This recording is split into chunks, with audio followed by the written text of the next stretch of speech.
When you first learned how to fly, you had to operate under what are called visual flight rules, or VFR. Only with additional training could you be certified to fly under instrument flight rules. That training was important because our sensory experiences when flying can feel different from what's actually going on. So to learn to fly by instruments meant learning not only how to understand what the instruments said, you also had to learn to ignore what your body believed was true. Visual data as interpreted by the brain can introduce many forms of error. As avionics improved, flying became much safer. Think of it this way. If a door is locked, you can't open it. But if you perceive a lock, you might assume you can't open the door, even when you can. If this happened when you were in a collapsing building, you might then try to leave by a slower method, getting hurt or even killed as a result. Visual sensors allow all kinds of misperceptions that electronic senses avoid. Greek mythology speaks of how firelight was delivered to humanity by the Titan Prometheus. This was considered a mistake, and so Prometheus was punished by being lashed to a rock and his liver eaten by birds. In the prose Edda by Snorri Sturluson, it's said that the sun goddess rode a chariot across the sky daily until eaten by the great wolf Fenrir in a popularly discussed event known as Ragnarok.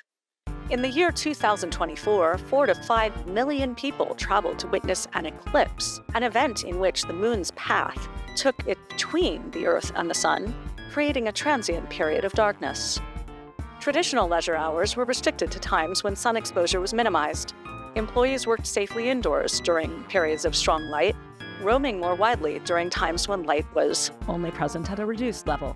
While there is a preponderance of evidence of the understanding of light's dangers even among pre-industrial societies, there are certain outliers. For instance, in a foundational text of the religions Judaism and Christianity, the phrase, "let there be light," is listed as a defining part of the creation of Earth. Light exhibited properties both particle and a wave, as was demonstrated by Thomas Young's double-slit experiment in 1801. In 1676, by observing the eclipses of the moons of Jupiter, a Danish astronomer named Ole Rømer was able to determine the speed of light, not only the speed at which light traveled. It was in fact a sort of cosmic speed limit above which nothing could occur. This has interesting implications for how people experience time. If they travel at speeds that approach that of light, a traveler may experience 20 years of perceptions and physiological changes despite the passage of 2,000 years on Earth.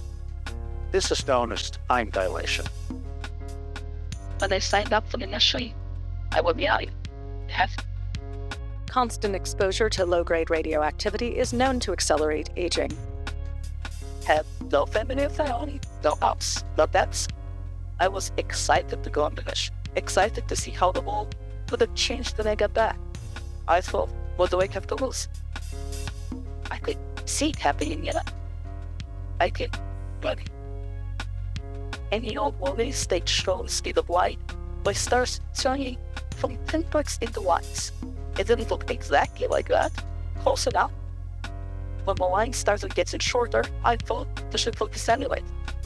Ran to the engine, swinging the mechanics. Torino was a fine mix then. The engine running. Here, feel it. And the crumple the same always. So loud they could shout to be heard over.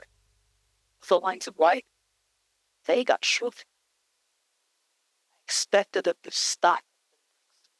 Or few lines stretching out the opposite way. It wouldn't make sense, but nothing did. I expected something. When the lines reached their end, they're going me. That was nothing. A common test of object permanence was a game known as peekaboo, in which a face was concealed from the light-sensing organs of a child, then revealed again, checking their ability to comprehend its continued existence. Even among adults, it was a common misconception that things which could not be visually perceived did not exist. How do you describe light to somebody that never seen it? One, possibility, the state of life. Not mad, I'm just disappointed.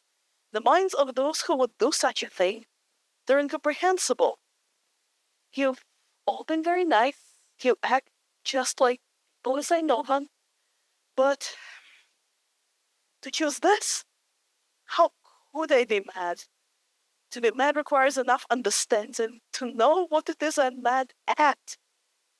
I do not understand you at all. If I could speak to my younger self, I would tell her, "Old girl, visit the mountains instead. See how the sun sparkles over snow. Visit the forest. Look at the dappled shadows of the leaves. Visit the city. See all the faces and clothing and art. See everything. Don't go. This think that is not that to lose. There is always something to lose." Overexposure to light was known to induce burns and cause a form of injury known as blindness. Although humans have no photosynthetic receptors, prolonged encounters with light could nonetheless lead to skin growths known as cancers. Since the loss of light, human lifespans have more than doubled. It was agreed by psychologists in the immediate aftermath that the longing for light was best treated in the manner of any other harmful addiction, bolstered by historic evidence of sunbathing, tanning chambers, and other methods of increasing personal light exposure at the cost of a marked decrease in longevity. Now that the number of living people who have seen light is in the single digits, however, it is important for the historic record that we present their voices.